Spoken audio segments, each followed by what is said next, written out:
CPM Congress ভাই ভাই তেরঙ্গা ঝান্ডা লাল ঝান্ডার কাছে বিক্রি করে দিয়েছে, লাল ঝান্ডা তেরঙ্গা ঝান্ডাকে বিক্রি করে দিয়েছে। যদি কোনো বামপন্থী সমর্থক বা কংগ্রেস সমর্থক থাকেন, একটা ভোটও সিপিএম কংগ্রেসকে দেবেন না।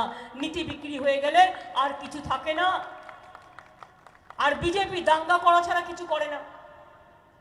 শুধু শিডিউল কাস্ট আদিবাসীদের মধ্যে দাঙ্গা করিয়ে দাও, হিন্দু মুসলমানের মধ্যে দাঙ্গা করিয়ে দাও, শুধু উকি ঝুঁকি মারে, কোথাও একটু দাঙ্গা মারি লাগিয়ে দিতে পারলেই হয়ে গেল। এই হচ্ছে ওদের কাজ, এই কাজ তো কইভাজ। এই সিপিএম এর মতো এটা নয়। কংগ্রেসের কাছে পতাকা বিক্রি দিয়ে মার্কস বাদ, লেনিন বাদ, সব বাদ, হোচিমিন বাদ, এখন কংগ্রেস বাদ জিন্দাবাদ হয়ে গেছে।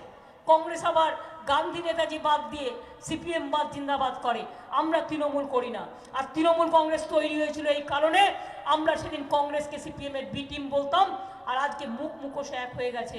আজকে কংগ্রেস সিপিএম এর এ টিম হয়ে গেছে, লজ্জাও করে না।